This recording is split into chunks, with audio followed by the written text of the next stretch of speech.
لیکن مہران میں بیٹھتے ہی اسے خیال آتا ہے کہ اس کی تو سیٹیں تنگ ہیں، پھر اسے بڑی گاڑی چاہیے. یہ روز دوڑ ہے. وان فقیروں کسے نہیں ماریا اے ہوئی چور اندر دا. یہ دوڑ ہے، یہ ختم. حضرت ابوبکر صدیق رضی اللہ تعالیٰ عنہ امیر تھے. ہمیں تو نا جی ایک سے ایک کھانا، اور آج یہ نہیں کھانا، آج میری مرضی کا کھانا، یہ میری مرضی کا، یہ میرے بچے کی مرضی کا، یہ فلانے کی مرضی کا. وہ خواہشات کا انبار. اور نفس بچے کی طرح ہوتا ہے، ایک خواہش پوری کرو تو فوراً ہی دوسری بھی بتا دیتا ہے، دوسری پوری کرو تو تیسری کی بھی خبر دے دیتا ہے. ہم نا کیونکہ الجھ جاتے ہیں، پھر وہ الجھاؤ ہمیں باہر نہیں نکلنے دیتا. اگر تھوڑا تھوڑا کر کے، میرا مطلب یہ ہے کہ زندہ رہنے کے لیے روٹی کھانی ہے نا. مثلا روٹی کا لطف کتنی دیر ہوتا ہے؟ جتنی دیر منہ میں چباتے ہیں، اس کے بعد ختم. تو کپڑا تو پہننا تھا بدن چھپانے کے لیے. اس میں وہ کدھر سے آ گئی ساری کہانیاں جو آج بن گئی. اور اتنے میں نے عجیب و غریب نظام دیکھا ہے کہ نوجوان ہے، اچھا بھلا سیانا آدمی، کپڑے اس نے تازے سلوائے ہیں اور 99 لوگوں نے کہا صحیح لگ رہا ہے، صرف ایک نے کہا نہیں ٹھیک لگ رہا. وہ پریشان ہو جاتا ہے، کہتا ہے اس کا کچھ کروں. کیوں؟ اس لیے کہ یہی سارا مقصود سمجھ لیا ہے، کپڑے پہننا، اسی میں الجھ جانا. میں اکثر دوستوں سے کہتا ہوں، میں خود کسی دوسرے کی بات نہیں کرتا، بہت زیادہ عمر نہیں میری، میں خود جایا کرتا تھا. شادی کوئی آ گئی تو 2-3 دن پہلے ابا جی کہتے تھے پرانے جوتے کچھ گنڈوا لا، کچھ پالش کرا لا، توڑے میں ڈال کے جانا موچی کے پاس، اس نے کچھ سیٹ کر دینے. اب کہاں رہ گیا جی یہ کام؟ چھٹی نہیں ہو گئی. اب کون سا ایسا سلسلہ ہے؟ وہ جو کہیں سے کپڑا تھوڑا پھٹ جاتا تھا نا، تو اماں اس کو اس طرح پہ بند کراتی تھی کہ ڈیزائن بھی بن جاتا تھا اور کام بھی چل جاتا. کدھر کیا وہ دور. لیکن تکلیف دیکھ لیں آج پہلے سے زیادہ ہے، لڑائی پہلے سے زیادہ ہے، آزمائش پہلے سے زیادہ ہے. کیوں؟ جتنی بھی خواہشات آپ بڑھاتے جائیں گے نا، مقصد فوت ہوتا جائے گا. جتنی بھی مقصود سفر کرنا ہے، گاڑی دکھانا تو مقصود نہیں، لیکن ہمیں وہ والی گاڑی چاہیے کہ لوگ ایک دفعہ انگلی منہ میں ڈالیں کہ وہ اس گاڑی پہ بیٹھا ہوا ہے. ہم مقصد سے پیچھے ہٹیں گے جب پھر تکلیف میں آئیں گے، پھر آزمائش. زندگی میں ہم نے جو چیزیں مینج کی ہیں وہ ساری دوسروں کے لیے، ہمارے لیے کوئی شے بھی نہیں. ولیمے پہ گئے تاکہ برادری راضی ہو جائے، تعزیت کے لیے گئے تاکہ محلہ راضی ہو جائے، فلانا کام کیا تاکہ لوگ جو ہیں وہ میرے حق میں ہو جائیں. ساری زندگی دوسروں کے لیے جی کے گزار دی، اور آپ نے 99 نیکیاں کی، ایک خامی آئی تو لوگ تو وہ تھے جو پھر بگڑ گئے. بہتر نہیں بندہ رب کو ہی راضی کرے. واللہ ورسولہ احق ان یرضوا، اللہ اور اس کے رسول کا زیادہ حق ہے کہ انہیں راضی کیا جائے. ان کا زیادہ حق. اپنی زندگی میں معاملات کو ترتیب دیں، ایک مخصوص ذہن بنائیں. اتنا سویرے قرآن شریف پڑھنا ہے، اتنا درود پاک، اور یہ راز ہو ہمارا اور ہمارے رب کا. یہ راز ہو اتنی دیر مصلی پہ بیٹھنا ہے. میرے ایک دوست ہے ڈاکٹر صاحب، میں بیٹھا تھا تو وہ ایک شخص کو کہہ رہے تھے تیرے دل میں کچھ باتیں ہیں نکال دے تاکہ تیری ٹینشن ریلیز ہو جائے، تیری صحت ٹھیک ہو جائے گی. تو بندہ کہہ رہا تھا اچھا ٹھیک ہے ڈاکٹر صاحب. تو میں نے کہا کہ اگر آپ اجازت دیں تو ایک بات میں بھی کر لوں. انہوں نے کہا آپ بھی کر لیں. تو میں نے کہا ڈاکٹر صاحب کچھ دکھ بڑے ذاتی اور نجی ہوتے ہیں، بندہ کسی کے سامنے کہہ ہی نہیں سکتا، بڑے ذاتی قسم کے ہوتے ہیں. وہ آپ کسی کے سامنے اتنا مرضی کوئی قریبی ہو، وہ بندے کی اپنی اندر کی کچھ ایسی تکلیفیں ہوتی ہیں اندر کی. آدم گنڈا دے وچ گنڈا دس کیڑی کھولا، بڑے مسئلے ہوتے ہیں، آپ کیسے بیان کر سکتے ہیں، سوال ہی نہیں پیدا ہوتا. تو کہنے لگا پیر صاحب حال تو ہوگا نا. میں نے کہا بالکل ہے. ہمیں ہمارے دین نے دعا سکھائی ہے، جو کسی سے نہیں کہہ سکتے وہ اپنے رب سے کہہ دو. اللہ کے حضور عرض کر دو، کشکول طلب دراز کر کے کہہ دو مالک یہاں جہاں پریشان ہو. وہ بڑا کریم ہے، عطا بھی کرے گا اور پردہ پوشی بھی فرمائے گا. اپنے اللہ کے ساتھ اپنا تعلق مضبوط کریں. اپنی زندگی میں حسن اعمال کا پیدا کریں. اعمال کا، کہانیوں کا نہیں، باتوں کا نہیں، تصویروں کا نہیں، نئی سے نئی پکچر کا نہیں، اعمال کا. اور خوبصورت ترین طریقہ ہو. دیکھیں نا، مشکل سے بھی تو نماز پڑھنی ہے نا. سویرے ابا بڑے غصے میں تھے تو پھر مجھے اٹھنا ہی پڑا، تو اس طرح بھی تو پڑھنی ہے. تو اگر بندہ ذوق سے اٹھے اور ذرا سونا کر کے وضو کرے اور ذرا صحیح کر کے مصلی بچھائے اور سجدہ کرے تو ذرا ذوق سے کرے. مجھے سوز دے، مجھے ساز دے، مجھے نیم شب کا نیاز دے، دم سجدہ خود کو میں توڑ دوں، مجھے ایسا ذوق نماز دے. اس ذوق کے ساتھ آگے بڑھے. مقاصد جب بندہ سمجھ جاتا ہے نا، مقاصد، پھر اس کے لیے آسانی ہوتی ہے. میں نے عرض کیا تھا زیادہ باتیں نہیں کرنی، مقصود تو ایک پیغام دینا ہے. اب ہم نے جانے والوں کے لیے کیا کرنا ہے؟ ایک تو یہ کہ اپنا مقصد ٹھیک کرنا ہے کہ جو رخصت ہو گئے، اپنے بزرگوں کو نا یاد رکھیں.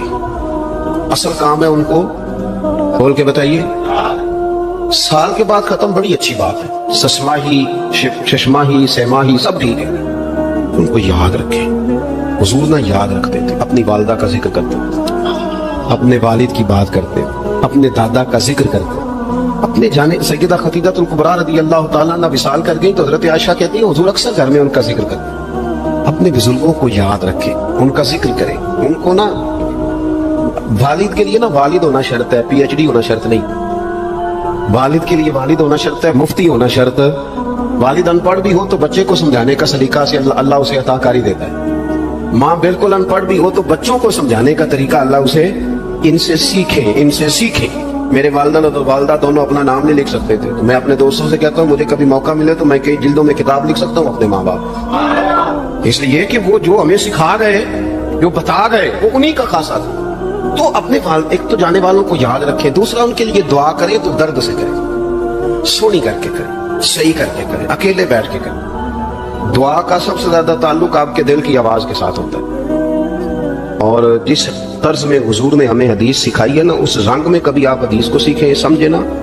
حضور فرماتے ہیں جس طرح دریا میں ڈوبنے والا سہارا تلاش کرتا، دریا میں اسے کتنی کو جلدی ہوتی ہے، ہوتے لگ رہے ہوتے ہیں، وہ اس طرح کا نہیں ہوتا کہ میں اثر کی نماز کے بعد پھر آؤں گا تجھے نکالنے، اس طرح تو نہیں نہ ہوتا۔ دریا میں ڈوبنے والا اس طرح کشتی سہارا تلاش کرتا ہے، حضور فرماتے ہیں اس طرح قبر میں جانے والا دعاؤں کا انتظار کرتا ہے۔ آپ نے دیر کر دی دعاؤں میں، ختم دلانے میں دیر کر دی۔ خود صبح شام ہمہ وقت دعا، ابھی آپ آیتیں سن رہے تھے سورہ ابراہیم کی، اللہ نے نماز میں رکھ دی، ربنا اغفر لی وَلِوَالِدَيَّ وَلِلْمُؤْمِنِينَ يَوْمَ يَقُومُ الْحِسَابُ۔ ایک تو انہیں یاد رکھیں، خوب دعا کریں، اور دوسرا کوشش کریں کہ وہ جو نیکیاں کرتے تھے وہ نیکیاں بھی جاری رہیں، جن لوگوں سے ان کا اچھا تعلق تھا وہ تعلق بھی قائم رہے، یہ بھی کوشش کریں کہ ان کے لیے صدقہ تو خیرات کریں، اور قیمتی صدقہ دے، قیمتی، میں بات ختم کرنے لگا ہوں بس، قیمتی صدقہ دے، قیمتی۔ 15 تولے سونا گھر میں پڑا ہوتا ہے، قیمتی ہوتا ہے نا۔ کبھی کسی نے چوک میں بتایا کہ آج 15 تولے سونا میرے گھر میں پڑا، بولو نا، لگتا تو 10 چھڑنا ہے۔ اگر گھر میں 50 لاکھ روپے کیش پڑا ہو تو چوک میں گلی میں آ کے آپ بات کریں گے گھر میں پیسے پڑے ہیں، کیوں کہ وہ قیمتی ہیں، کوئی لے نہ لے۔ تو یہ جو 5000 مسجد دے کے سارے محلے کو بتاتے ہو یہ بھی صدقہ تھا، یہ بڑا قیمتی چیز تھی، یہ بتانے والا نہیں تھا، یہ تو نیکی تو قیمتی تھی۔ قیمتی چیز جو ہوتی ہے وہ تو چھپائی جاتی ہے کہ بتائی جاتی ہے۔ یہ جو بیٹیاں ہیں نا اسلام کی، مائیں بہنیں، یہ قیمتی ہیں، اس لیے اسلام انہیں کہتا ہے تم گلیوں اور چوکوں میں آنے والی نہیں، قیمتی چیزیں گھر کے اندر رہا کرتی، تم قیمتی چیزیں ہو، تمہارا وجود قیمتی ہے، تم کبھی ماں ہو، کبھی بیٹی ہو، کبھی بہن ہو، کبھی بیوی ہو، قیمتی ہو، اس لیے تمہیں اسلام کہتا ہے کہ گھر کے اندر رہو گی تو تمہاری قیمت رہے گی۔ کچھ چیزیں ایسی ہیں جو چوکوں میں گلیوں میں پھیل جائے تو ان کی قیمت نہیں رہتی، اس لیے تمہیں کہا جاتا ہے کہ گھر میں رہو۔ یہ جو تمہیں چوکوں میں لاتے ہیں یہ تمہیں بے وقت کرنا چاہتے ہیں۔ اللہ کا ایک بندہ تھا، وہ بازار سے گزر رہا تھا، بلکہ اس کی رحمتیں بہانے ڈھونڈتی، ذرا دیکھیے منظر۔ اس نے دیکھا ایک شرابی ہے، وہ گندی نالی پہ گرا ہوا ہے اور گندے پانی سے اس کا منہ گندا ہو رہا ہے۔ انسان کے احترام کے ناطے دل میں ترس جاگا اور اس کو وہاں گندی نالی سے اٹھایا اور اس کا منہ دھویا اور گھر کا راستہ دکھایا۔ خیر شام ہوئی، رات پڑی، جب پچھلا پہر ہوا تو وہ بزرگ جنہوں نے دن کو شرابی کا منہ دھویا تھا تو وہ مسجد میں تہجد پڑھنے کے لیے آئے، تو کیا دیکھا کہ وہی شرابی جو دوپہر کو گندی نالی پہ دھت پڑا تھا آج اس بزرگ سے بھی پہلے مصلی پہ کھڑا ہو کے نماز پڑھ رہا ہے۔ تو بڑی حیرت ہوئی کہ یہ تو وہ دن والا شرابی ہے اور میں نے آج اس کا منہ دھویا تھا، نشے میں دھت پڑا تھا۔ تو حیرت کا اظہار کیا تو ہاتف سے آواز آئی، میرے بندے تو نے اس کا منہ دھو دیا تھا، میں نے اس کا دل دھو دیا ہے۔ تو جب بندہ اللہ کے حضور توبہ کرتا ہے، اس کے حضور معافی مانگتا ہے، تو پھر وہ کتنا عطا کرتا ہے، اور بندے کے گناہوں کو معاف ہی نہیں کرتا بلکہ اس کے گناہوں کو نیکیوں میں بدل کے رکھ دیتا ہے۔ یہ بندے پر اللہ کی کرم نوازیوں کے برستے رنگ ہیں۔ التائب من الذنب کمن لا ذنب لہ، گناہ سے توبہ کرنے والا ایسا ہوتا ہے جیسے اس نے گناہ کیا ہوا ہی نہیں۔ حدیث پاک میں آتا ہے کہ قیامت کے دن ایک شخص اپنا نامہ اعمال کھولے گا اور اسے فرمایا جائے گا کہ اپنے نامہ اعمال کو پڑھو، تو وہ نامہ اعمال پڑھنا شروع کرے گا۔ اب اس نے بڑے بڑے جرم کیے ہوں گے اور چھوٹے چھوٹے گناہ بھی کیے ہوں گے۔ اب اللہ سے حیا کرتے ہوئے، شرم کرتے ہوئے جو بڑے گناہ ہیں ان کو چھوڑتا جائے گا، صرف نظر کرتا جائے گا اور چھوٹے چھوٹے گناہ پڑھتا جائے گا۔ جب وہ سارا نامہ اعمال پڑھ چکے گا تو آواز آئے گی، بندے جا، میں تیرے سارے گناہوں کو بدل کے نیکیوں میں تبدیل کر دیا۔ تو وہ کہے گا، اے اللہ ابھی تو میرے بڑے بڑے گناہ رہتے تھے جو میں نے ابھی پڑھے ہی نہیں۔ تو جب یہ بات اللہ کے محبوب نے ارشاد فرمائی تو حضور اتنا مسکرائے کہ صحابہ کو حضور کی داڑھیں نظر آنے لگی۔ پہلے وہ کہہ رہے کہ چھوٹے چھوٹے گناہ پڑتے اور بڑے چھوڑتا چلا جاتا ہے، اور جب یہ اسے پتا چلا کہ ان گناہوں کو بدل کے نیکیوں میں تبدیل کر دیا جائے گا تو وہ کہتا ہے ابھی تو بڑے بڑے گناہ میرے رہتے تھے۔ تو اللہ کی یہ کرم نوازیوں کے رنگ ہے کہ وہ گناہوں کو بدل کے نیکیوں میں تبدیل کر دیتا ہے، اور بندہ جتنا بڑا گناہ گار تھا جب سچے دل سے اس کے حضور توبہ کرنے کے لیے حاضر ہوتا ہے تو پھر اتنا ہی بڑا نیکوکار بن جاتا ہے۔ سیدنا عمر فاروق رضی اللہ تعالی عنہ کا زمانہ تھا، اور آپ جانتے ہیں وہ ہاتھ میں درہ رکھتے تھے اور گلیوں میں گشت کیا کرتے تھے رات کو۔ دن کو بھی آپ دیکھتے تو ایک شرابی تھا جو ہاتھ میں شراب کی بوتل لے آ رہا تھا، اچانک گلی کا موڑ کاٹا تو آگے حضرت عمر آ رہے تھے، ایک دم ڈر گیا اور دل ہی دل میں کہا اے اللہ حضرت عمر کے قہر سے بچا لے، ساری زندگی شراب نہیں پیوں گا۔ سچی توبہ کر دی اور جلدی سے وہ شراب کی بوتل بغل میں دبا لی۔ اتنے میں حضرت عمر بھی سر پہ پہنچ گئے اور کڑک کے کہا، گرج کے کہا کہ یہ تیرے پاس کیا ہے؟ تو تھی تو شراب۔ اب ڈرتے ہوئے اس نے کہا حضور یہ سرکہ ہے۔ تو حضرت عمر فرمائے نکالو۔ اب وہ تھر تھر کانپ رہے اور بغل سے وہ شراب کی بوتل نکالی، جب نکالا تو وہ شراب نہیں تھی، سرکہ بن چکا تھا۔ تو جو اللہ شراب کو سرکے میں بدل دینے پہ قادر ہے وہ گناہوں کو نیکیوں میں بدل دیتا ہے۔ تو یہ ایک صورت دکھائی کہ دیکھو یہ شراب کو سرکے میں تبدیل کر دیا، تمہارے گناہ بھی نیکیوں میں تبدیل کر دیں گے، تم آؤ تو صحیح اس کی چوکھٹ پہ، تم ہاتھ تو پھیلاؤ۔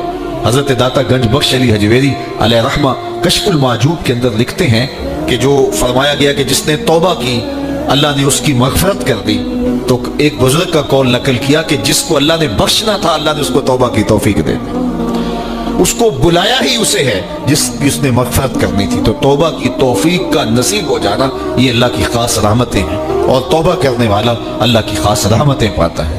توبہ کرنے والا جب اس کی حضور حاضر ہوتا ہے تو اللہ تعالیٰ اس پہ بہت خوش ہوتا ہے۔ اللہ کے محبوب علیہ السلام نے باقاعدہ ایک مثال سے یہ حقیقت سمجھائی کہ توبہ کرنے والے کے لیے اللہ کی خوشی کا عالم کیا ہوتا ہے، اللہ کیسے خوش ہوتا ہے توبہ کرنے والے پر۔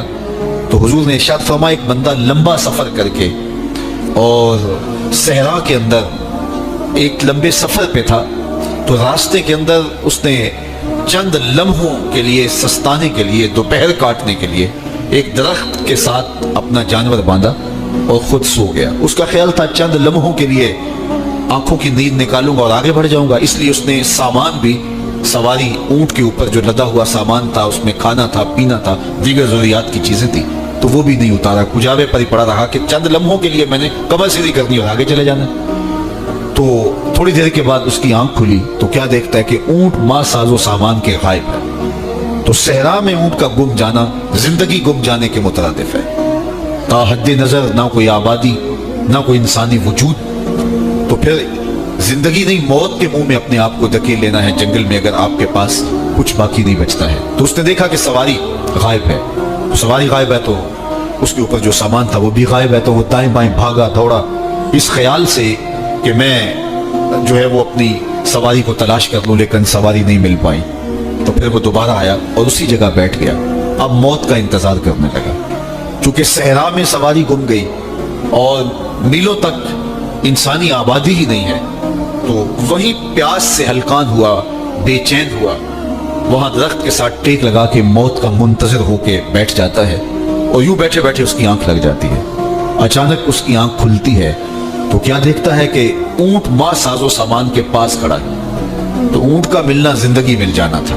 تو وہ اتنا خوش ہوا کہ خوشی سے اس کی زبان بل کھا گئی۔ وہ کیا کسی نے کہا نا کہ جب بھی تیری قربت کے امکان نظر آئے ہم اتنے خوش ہوئے کہ پریشان نظر آئے، تو کہنا تو یہ تھا کہ اے اللہ تو میرا رب اور میں تیرا بندہ، لیکن وہ خوشیوں کے ہجوم میں درک گیا اور کیا کہتے ہیں اللہم انت عبدی وانا ربک، اے اللہ تو میرا رب، تو میرا بندہ اور میں تیرا رب۔ تو اس قدر وہ خوشیوں میں درک گیا کہ اس کو اپنی زبان پہ قابو کنٹرول نہ رہا۔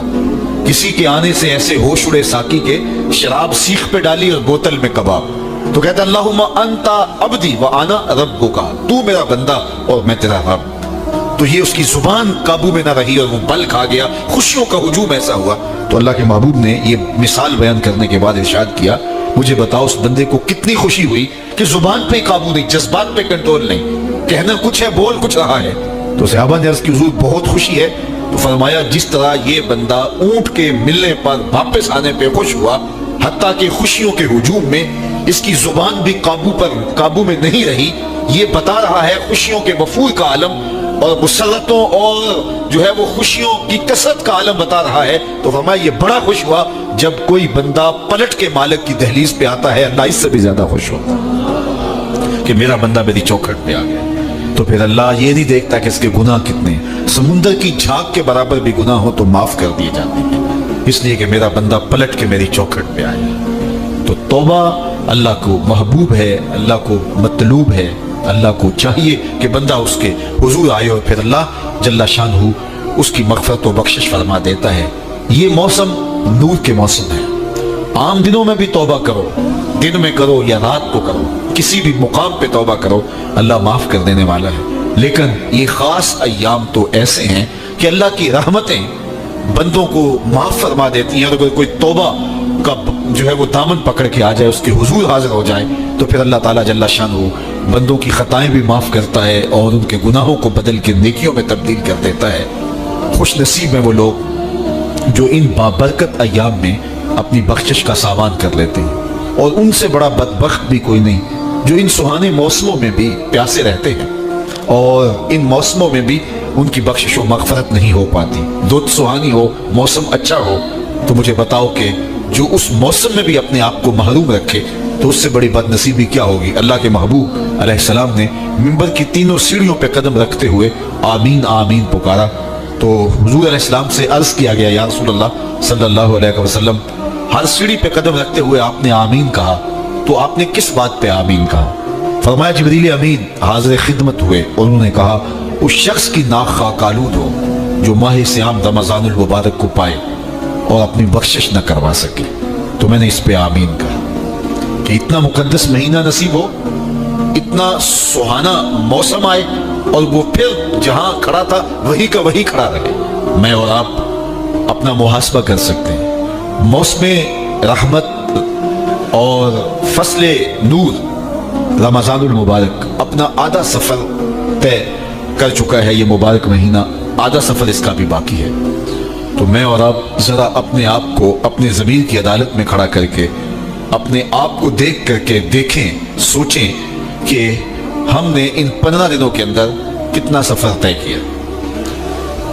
29-30 شعبان کو ہم جہاں کھڑے تھے، کیا ہم آج بھی وہیں کھڑے ہیں یا ہمارا کچھ سفر بہتری کا ہوا ہے؟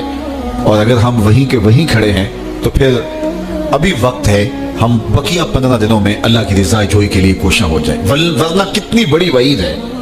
جبریل دعا کر رہے ہیں اور اس پہ حضور آمین کہہ کے مہر لگا رہے ہیں، اس شخص کی ناک خاک آلود ہو جو ماہ صیام کو پائے اور اپنی بخشش نہ کروا سکے۔ مجھے اور آپ کو پتہ ہے کہ ہم کہاں کھڑے ہیں۔ بل الانسان علی نفسہ بصیرہ ولو القی معاذیرہ، انسان خود اپنے آپ کو جانتا ہے کہ میں کہاں کھڑا ہوں، وہ اپنے آپ کو خود دیکھتا ہے۔ ایک تو فیصلہ قیامت کے دن ہوگا، نامہ اعمال تولے جائیں گے اور نامہ اعمال کے تلنے کے بعد پتہ چلے گا نیکیاں کتنی ہیں اور برائیاں کتنی ہیں۔ لیکن ایک ہم اپنے ضمیر کے اندر ترازو گاڑ کر کے اپنے عمل تول سکتے ہیں اور ہمیں پتہ ہے ہم نے نیکیاں کتنی کی، ہمیں پتہ ہے ہم نے برائیاں کتنی کی۔ جو نیکیاں کی ان میں اللہ کی رضا کے لیے کتنی کی، لوگوں کے دکھاوے کے لیے کیا کیا، خواہش نفس کے لیے کیا کیا۔ لوگ اس کو نیکی سمجھتے رہے لیکن ہم تو سمجھتے ہیں وہ نیکی ہے کہ نہیں ہے۔ اس طرح جو برائیاں کی وہ تو برائیاں ہیں۔ تو میں اور آپ اپنے ضمیر کی عدالت میں ترازو گاڑ لیں اور اپنے اعمال کو ابھی تول لیں۔ فرمایا گیا حاسبوا قبل ان تحاسبوا، قبل اس سے کہ تمہارا حساب کیا جائے تم اپنا حساب پہلے ہی کر لو۔ تو اپنے اندر کی ستھرائی، اپنے اندر کی پاکیزگی۔ ایک مفسر نے بڑی خوبصورت خسارے کی بات کی، وہ کہتا ہے کہ خسارہ یہ ہے کہ ایک شے کو ایک حسن دیا گیا ہے، دوسرے حسن سے اسے محروم رکھا گیا ہے، تو وہ شے کہتی ہے کہ میں خسارے ہوں۔ مثال کے طور پہ یہ پھول ہی ہیں، ان میں خوشبو ہے لیکن روشنی نہیں ہے، اندھیرے میں رکھ کے چراغا نہیں کیا جا سکتا۔ چاند میں روشنی ہے لیکن خوشبو نہیں ہے، تو چاند کہتا ہے میں خوشبو کے خسارے میں ہوں، پھول کہیں گے میں روشنی کے خسارے میں ہوں۔ اسی طرح بلبل کہتے ہیں میری آواز میں تو جادو ہے لیکن میرے پنجوں میں زور نہیں ہے۔ شیر کہتا ہے میرے پنجوں میں تو زور ہے لیکن میں اڑنا نہیں جانتا۔ کوئل کہتی ہے میری آواز میں تو جادو ہے لیکن رنگ میرا